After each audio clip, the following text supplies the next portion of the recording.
வணக்கம். பரபரப்பு மீடியா செய்திகளுக்காக நான் நிரோஷன். இன்றைய உலக ராணுவ செய்திகளில் மிகுந்த அதிர்ச்சியை ஏற்படுத்திய ஒரு நிகழ்வு துருக்கி விமானப்படையின் பழமையான ஆனால் பல தசாப்தங்களாக நம்பிக்கையினை சுமந்து C-130E ஹெர்குலஸ் போக்குவரத்து விமானம் ஜோர்ஜியா நாட்டின் வானில் பறந்து கொண்டிருந்த போது உடைந்து நொறுங்கி கீழே வீழ்ந்தது. அது வெறும் ஒரு விபத்து அல்ல. அது ஒரு நாட்டின் ராணுவ மனப்பாங்குக்கும் ஒரு விமானத்தின் மீது பல தலைமுறைகள் வைத்திருந்த நம்பிக்கைக்கும் ஏற்பட்ட பெரிய சோதனை.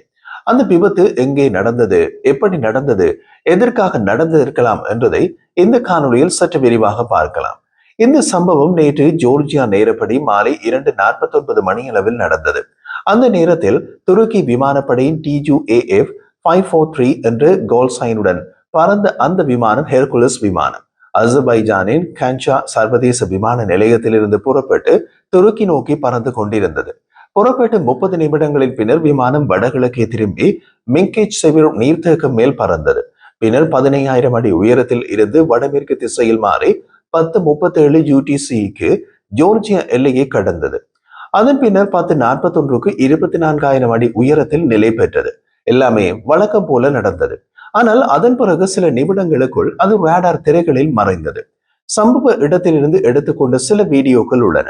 அந்த வீடியோக்களில் ஒரு காட்சியில் வானில் நடுவே நொறுங்கி விழும் ஒரு விமானத்தின் நடுவுடல், அதனுடன் இன்னமும் இணைந்திருக்க இரு பெரிய சிறகுகள் வானிலிருந்து கலந்தவாறு நேராக நிலத்தில் விழுவது தெரிகின்றது.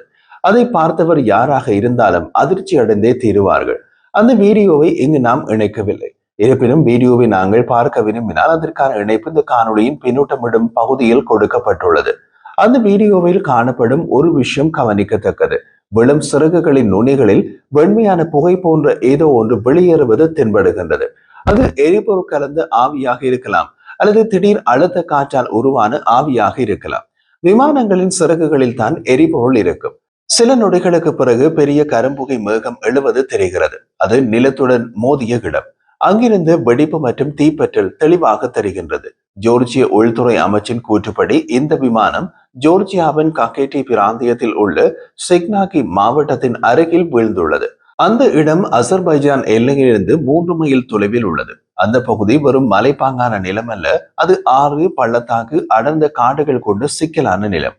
அங்கு செல்லும் தேடுதல் குழுக்களுக்கே பெரும் சிரமம் ஏற்பட்டுள்ளது. துருக்கி பாதுகாப்பு அமைச்சின் கூற்றுப்படி அந்த விமானத்தில் 20 பேர்கள் இருந்துள்ளனர். அதில் விமானி குழுவும் சில பணியாளர்களும் அடங்குவார்கள். அவர்களில் சிலர் துருக்கி இராணுவத்தினரும் சிலர் அசர்பைஜானிய இராணுவத்தினருமாக இருக்கலாம் என்று ஊடகங்கள் கூறுகின்றன. துருக்கி ஜனாதிபதி ரெசிப் தாயிப் எர்டோகன் இது மிகப்பெரிய துயரம், ஆனால் நாங்கள் இதை தாங்குவோம், நமது வீரர்களை இறைவன் அருள் புரிவானாக என்று கூறினார். அசர்பைஜான் ஜனாதிபதி இல்ஹாம் அலியேவ் கூட அந்த வீரர்களின் குடும்பங்களுக்கு ஆழ்ந்த அனுதாபம் தெரிவித்தார். இப்போது கேள்வி எழுகின்றது, இந்த விமானம் எப்படியான விமானம்? இது லொக்கீட் மார்டின் C-130E ஹெர்குலஸ் விமானம்.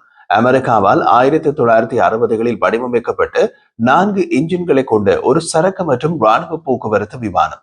இது ராணுவ உலகின் மல்டி டாஸ்கில் ஹீரோ என்று அழைக்கப்படுகின்றது.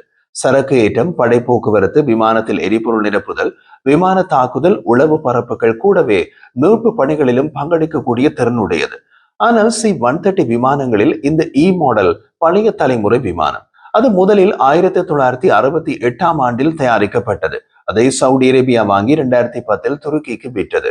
இன்று வரை துருக்கி விமானப்படையில் சுமார் 18 C-130B மற்றும் மாடல்கள் உள்ளன. அவை அனைத்தும் RGC's நவீனமயமாக்கல் திட்டம் என்ற பெயரில் புதுப்பிக்கப்பட்டு வருகின்றன. அதில் நவீன ஏவியானிக்ஸ், டிஜிட்டல் காக்பிட், மேம்பட்ட நேவிகேஷன் அமைப்புகள் எல்லாமே சேர்க்கப்பட்டுள்ளது. ஆனால் எவ்வளவு புதுப்பித்தாலும் ஒரு பழைய உடல், பழைய எலும்பு கட்டிடம். அதில் உள்ள விங் பாக்ஸ், நடு உடல் உட்பட சில பகுதிகளில் உலோக சோர்வு பிரச்சனைகள் இருப்பது கடந்த பல வருடங்களாகவே எச்சரிக்கப்பட்டது. அப்படி என்றால் இது எப்படிப்பட்ட விபத்து? தற்சமயம் உள்ள வீடியோ மற்றும் ரேடார் தரவுகள் கூறுவது இது ஒரு சாதாரண ஃபெயிலியர் அல்ல, மாறாக இது ஒரு மிட் ஏர் ஸ்ட்ரக்சரல் பிரேக்கப், அதாவது நடுவானில் கட்டமைப்பு முறிவு. ஒரு விமானம் நடுவே 2 அல்லது 3 பகுதிகளாக உடைவது என்றால் அது அதன் முதன்மை கட்டமைப்பில் ஏற்படும் கடுமையான ஸ்ட்ரெஸ் ஃபெயிலியர் ஆகும். பழைய விமானங்களின் பிளவு ஏற்படக்கூடிய முக்கிய பகுதி சிறகுகள் இணையும் மைய பகுதி. இதை விமானத்தின் விங் ரூட் ஜங்ஷன் என்று அழைப்பார்கள். அது சீராக ஆய்வு செய்யப்படாதிருந்தால் அதில் ஏற்படும் பிளவு சில வினாடிகளில் விமானத்தின் முழு அமைப்பையே சிதறடிக்கும். அந்த விமானம் 24,000 அடி உயரத்தில் நிலை பெற்ற பிறகு திடீரென்று ரேடாரிலிருந்து மறைந்திருக்கிறது என்பது அந்த பிளவு திடீரென்று ஏற்பட்டிருக்கலாம் என்பதற்கான சாத்தியம் என்று கூறலாம். வீடியோவில் காணப்படும் சிறகுகளின் முனைகளில் ஏற்பட்ட வெண்மையான புகை எரிபொருள் கலந்த ஆவியாக இருக்கலாம் என்று குறிப்பிட்டிருந்தோம். மற்றொரு சாத்தியம் அது ஒரு ஹைட்ராலிக் குழாய் வெடிப்பாகவும் இருக்கலாம். ஒரு ஹைட்ராலிக் குழாய் வெடித்தால் அதன் சிறகின் எரிபொருள் பம்ப் மற்றும் காற்று முறைமை திடீரென்று அழுத்தத்துக்கு ஆளாகும். அது உடனே விமானத்தின் உடலில் அதிர்வை ஏற்படுத்தும். அப்படி நடந்தால் விமானம் உதற தொடங்கும். அந்த நிலைமை மிகுந்த வேகத்தில் பறக்கும் ஒரு விமானத்திற்கு முன்புற அழுத்தமும் சிறகின் லிப்ட் அழுத்தமும் சமநிலை இழக்கும் தருணமாக இருக்கலாம். அதுவே மிட் ஏர் பிரேக்கப். விமானி தரப்பு அல்லது ராணுவ மறுமொழி. துருக்கி விமானப்படை தற்போது முழுமையான விமான பாதுகாப்பு விசாரணையை தொடங்கி உள்ளது. அந்த விமானத்தில் இருந்து பிளாக் பாக்ஸ், அதாவது எஃப்டிஆர் அல்லது சிபிஆர் கிடைத்தால் அது ஒரு விபத்தான முக்கிய குறியீடாக இருக்கும். அதே நேரத்தில் சில விமானிகளின் கூற்றுப்படி C-130 என்பது ஒரு வீரன் மாதிரி விமானம்.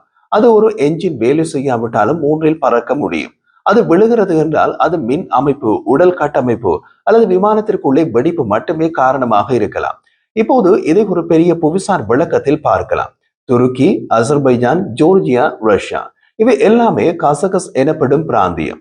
இந்த பகுதி கடந்த 3 ஆண்டுகளாகவே மிகுந்த ராணுவ செயல்பாட்டுக்கு பிரபலமானது.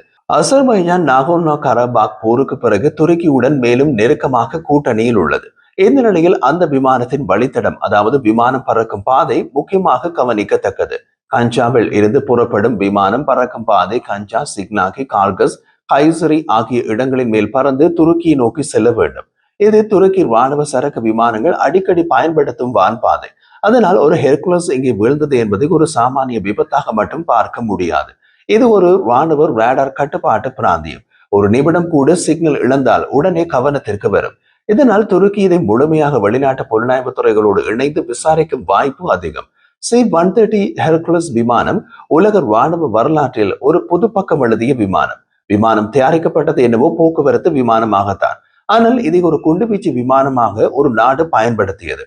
அந்த நாடு பாகிஸ்தான்.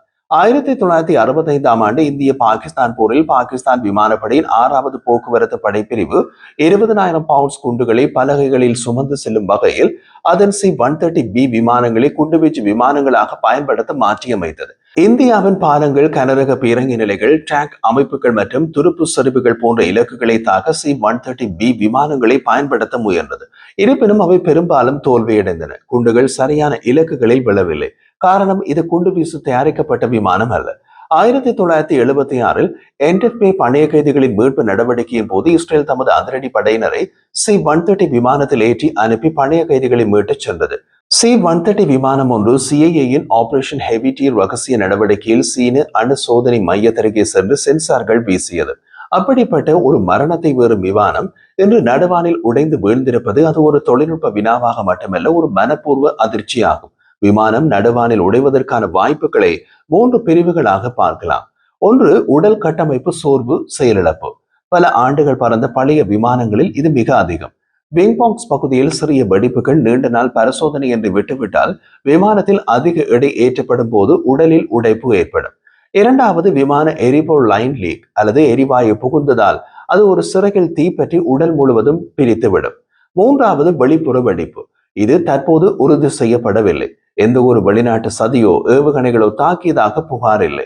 லொகேட் மார்டின் நிறுவனம் தன் அதிகாரப்பூர்வ அறிக்கையில் இது எங்கள் நீண்டகால வாடிக்கையாளர்களில் ஒருவருக்கு ஏற்பட்ட துயரம், தாங்கள் முழுமையாக விசாரணைக்கு ஒத்துழைப்போம் என்று தெரிவித்துள்ளது. அதே நேரத்தில் அமெரிக்க ராணுவ வட்டாரங்கள் உடனடி பரிசோதனைக்கு பரிந்துரை செய்துள்ளன. ஏனெனில் உலகம் முழுவதும் இன்னமும் 70க்கும் மேற்பட்ட நாடுகள் C-130 வகை விமானங்களை பயன்படுத்துகின்றன. துருக்கி தற்போது தன் பழைய ஹெர்குலஸ் விமானங்களை நீக்கி புதிய C-130J சூப்பர் ஹெர்குலஸ் மாடல்களை வாங்கி வருகின்றது. பிரிட்டிஷ் ராயல் விமானப்படையிடமிருந்து 12 விமானங்களை வாங்குகின்றது. அவை 2026ஆம் ஆண்டு முதல் சேவையில் சேரும் என்றும் எதிர்பார்க்கப்படுகிறது. இந்த விபத்து அந்த மாற்றத்தின் அவசியத்தை வலுப்படுத்துகின்றது. இதுவரை கிடைத்த அனைத்து தகவல்களையும் பார்க்கும்போது இது ஒரு இயந்திர தவறோ, வானிலை காரணமோ அல்லது மனித பிழையோ என்று சொல்ல முடியவில்லை. ஆனால் சாத்தியமான அதிகபட்ச விளக்கம் ஒரு பழைய விமானத்தின் கட்டமைப்பு கோளாறு.